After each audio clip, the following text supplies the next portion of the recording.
Let's have a look at what is new in the Operation Bagration compilation book for Flames of War.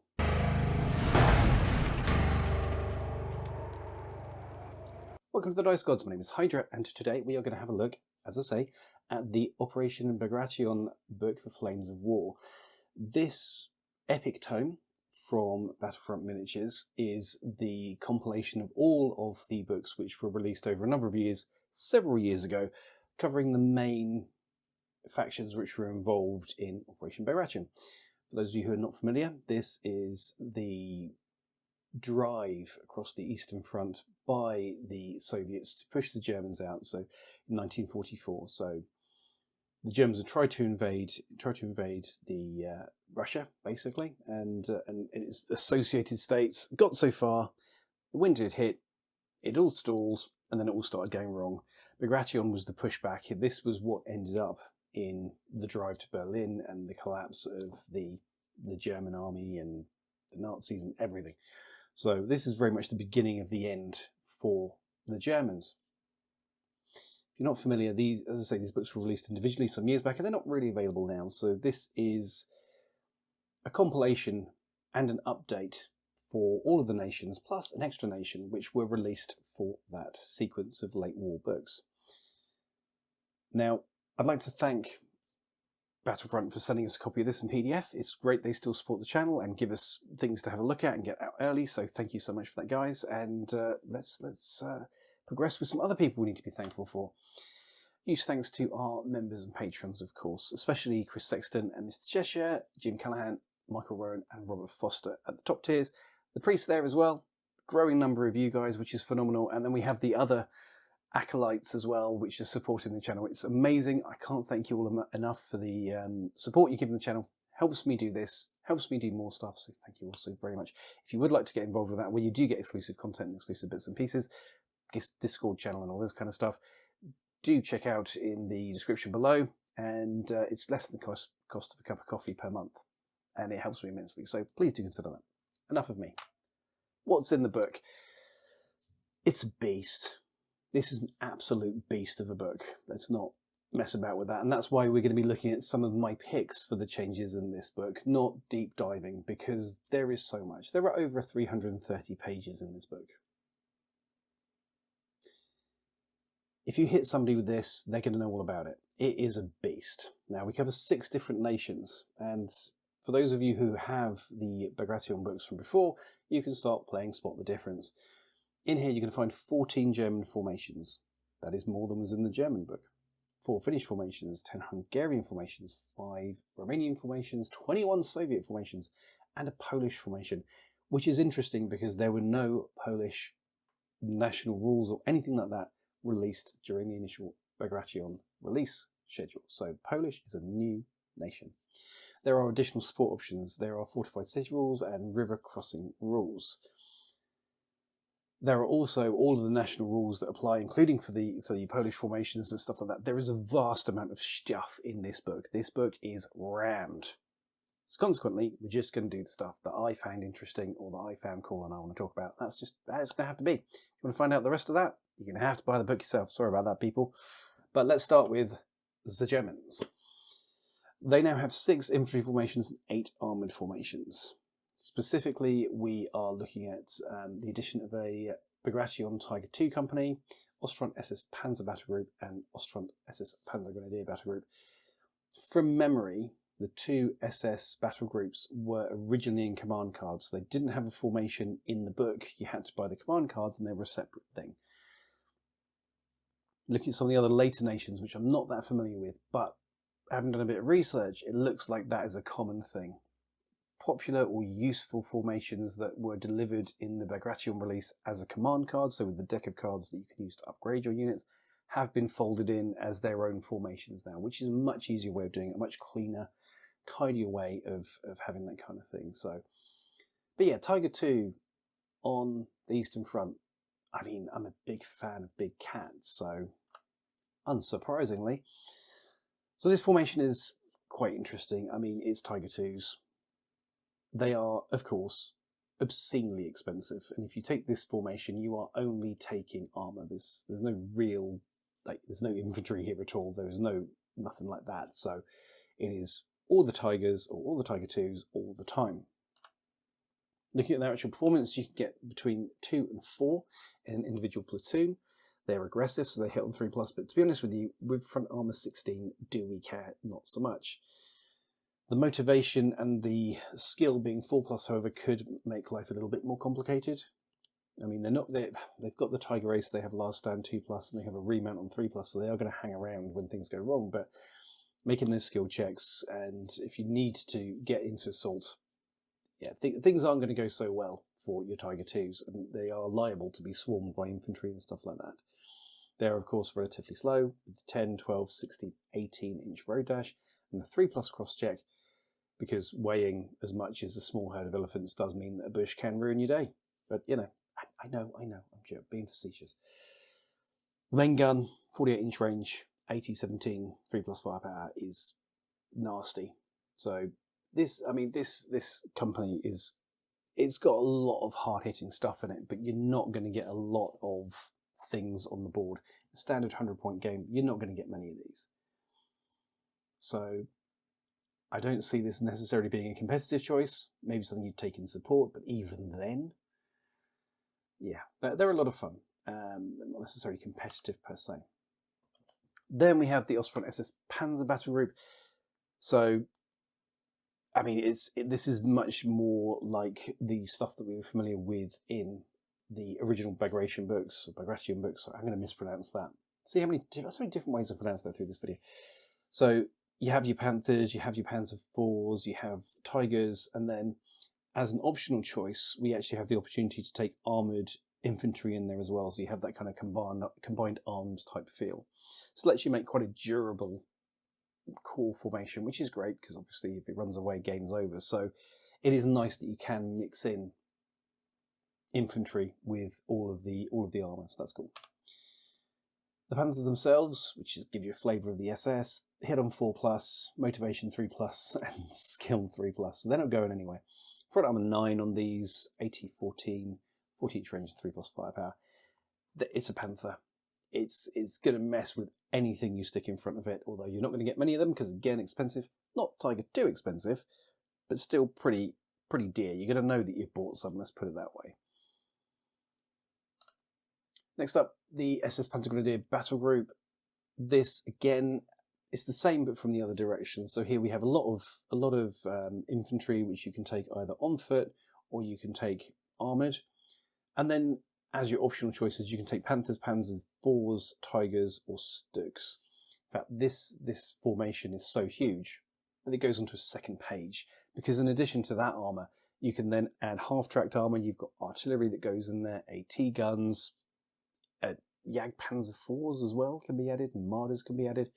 This is a really versatile formation that will let you put together a very durable and reliable bunch of stuff. And actually, you know, as you can imagine, these are not cheap. But hit on 4+, 3+ motivation and 3+ skill with the 2+ assault, they're a meat grinder at the end of the day. And the fact that you have Panzerfaust in every team built in as standard, and you can add up to 3 Shreks onto this as well. Yeah, they're deadly. SS in this particular formation are absolutely horrible and will chew up anything that you stick in front of it. The Panther or the infantry better? I'd actually say probably the infantry formation, because you can get more stuff in it. The fact you can chuck in a Panzer platoon in here and the armoured 7.5 centimetre half tracks with, you know, proper artillery and proper anti-tank in the form of Jagdpanzers or Marders, and you've got flamethrower. There's a lot of flexibility in this particular formation. It's quite impressive. Soviet formations, we are up to 6 infantry formations and 15 armoured formations, because yay tanks. There are a lot of new formations here. KV-1S, Churchills, Hero M4s, Matildas, M3 and M4 Shermans. Some of those, from memory, were command cards that have just been dragged in or have been bought from other books. I think we originally saw the M4s in Berlin, but don't quote me on that. That is reaching back. So there's a lot of new stuff for the Soviets. Let's have a look at the KV-1S, because if you have the opportunity to talk about KV-1s, you should talk about KV-1s, even if they're the 1S versions. Lots of heavy tanks. You obviously have the option to take the KV-1. The KV-1 is an up-armoured version of the KV-1S. I think it's the KV-1 was the original and the S was the... Anyway. So it's much tougher, the KV-1, but it's slower. So KV-1S is pretty tough and pretty mobile. You can also take Churchills in here as well. If putting KV-1s and KV-1 variants on the table is not heavy enough for you, you can slap Churchills in there too with a bit of Lend-Lease goodness. Performance-wise, they're hit on 3+, motivation 4+, skill 4+. These are, I mean, they're not massively cheap, but they're reasonable for their front armor 7 and their 18-9 gun. Obviously, they're not going to necessarily worry a Tiger II from the front, but most other things that you're going to face, they're going to have a rough time up against the KV-1. Taking them in companies of between 3 and 5, you can get quite a reasonable sized company of these guys. But again, this doesn't have any infantry in it. This is all armour all the way. Next up, Matildas. Yay! Bit of Lend-Lease goodness. We like a Matilda. This formation, I like this very much. It's got a degree of flexibility to it. So you have the opportunity to take two Matilda companies in the Matilda HQ. Then you can have a T-34 if you don't want to take all of the Matildas. There's the option to take some Valentines in there, and then you have some infantry and some AT guns and some mortars and some anti-air as well. This formation is surprisingly flexible, I think. I think this can do some really good work and put the pain out there. But Matildas, not necessarily the highest damage output, not necessarily the most potent tanks in the world. So if you mix that in with KV-1s as well and KV-1Ss, then potentially it's going to give you a little bit more grunt to deal with the big cats. But hit on 3+, motivation 4+, and green, so only 5+ on the skills. When you're making those skill checks, it's likely that they're going to nope or just fail, which is a bit disappointing. But hey ho. Next up, we have the Hungarian Formations. They have 2 infantry formations, 8 armoured formations. The new ones, these have, really reaching for this one, but these have come from command cards. We have a motorised rifle company, and there's Drinyi? A tank hunter battery. Motorised rifle company. This is very much more vanilla than the combined arms stuff that we've seen elsewhere. You've got anti-tank rockets, you've got mortars, you've got machine guns, but this is all the infantry all the time. So this is a much more focused infantry force, but actually quite potent. You've got some great things that you can add in there. They come with the 31 MG and rifles, which is a standard rifle sort of layout, but then you can put Panzerfaust in there, you can put Shreks in there. You can add an extra HMG if you see fit. So, you know, they're pretty chunky. Hit on 4+, motivation 4+, trained 4+, and follow me on a 3+. It's nice. They're going to follow orders quite nicely if you're doing the follow me trick. But a reasonable infantry, nothing too breathtaking, but nice to have. And then we have the Zreen, the assault gun battery. Yay! What I like about this is being a Stug fan, you can add Stugs in there. Being a Hetzer fan, you can add Hetzers in there. And if you want something that really pokes holes in things, you've got the 7.5cm anti-tank platoon as well. So you do have some potency that you can mix into this particular formation. But, you know, the Zreen aren't awful. They can do the job of artillery, they can do direct fire, and that anti-tank 10 and 2+ firepower is awesome, especially being brutal. So hit on 4+, motivation 3+, skill of 3+ is nice. Front armor 7 is not awful. I mean, don't get me wrong, a Tiger II is going to put a hole through that like it's not there, but it's still pretty good. Bazooka skirts is standard, again, not awful and nice to have. The option of having that AT-10 or artillery is nice, actually. It's got some capability and some utility, so overall a very interesting little unit. The Romanians, 2 infantry formations, 3 armoured formations. The new thing is a rifle company, which again, this is fairly standard, just infantry. There's no real combined arms here, but you do have an infantry, a 47mm infantry gun platoon and an anti-tank platoon in there as well, plus some mortars. So, you know, it's not toothless, but if you're looking to mix in armour to make your formation, your core formation, more durable, you can't do it with this. So looking at the rifle platoons themselves, a fairly flexible bunch. They are hit on 3+. The best you can get is confident 4+ with last stand 4+, and 4+ skill and 4+ assault. But you have the option of adding in Panzerfaust, mortar and Panzerschrecks in there too, if you see fit. So you can give them some teeth and some nice abilities if you see fit. For the Finnish formations, we have 2 infantry, 2 armoured. The new addition is a light infantry company, which is, as the name implies, a light infantry company. But you do have some nice touches, optional Panzerfaust close defence platoon or 20mm anti-tank rifle platoon in the bottom right there. You have the 50mm and 75mm heavy anti-tank ×2 and some mortar options in there too. So there are some teeth that this can bring to the field, even though they are technically light infantry. That said, look at those stats. So hit on 4+, motivation and skill of 3+. They are fairly reliable dudes, and their points do reflect that. Bear that one in mind. You can add Panzerfaust, you can add anti-tank rifle teams or Panzerschreck anti-tank teams and Maxims to this. So again, this is something that you can customize with your points just to make things a little bit more interesting for you if you see fit. Then we have the Polish formations, the new guys. We get 1 infantry formation and a whole bunch of support, but let's look at the formation itself. Again, there is lots of infantry in the infantry battalion. It's not really a shock, but you do have some 3.75cm and 7.5cm anti-tank options, machine gun and mortar options too. Their abilities, as you can see, hit on 3+, motivation 3+, skill of 5+. So they're not necessarily that reliable. I'll let you find out what the tunnels and paths thing means at the top yourself. But look at the size of those companies. 11, 16 or 21 in a single company. I hope you like painted infantry. That said, you have tank hunter options, flamethrower options, HMG options. You can put SMGs in there too. So again, you can customize these for a bit. But this is a very much horde formation. You know, you can have 3, 4 in fact of these.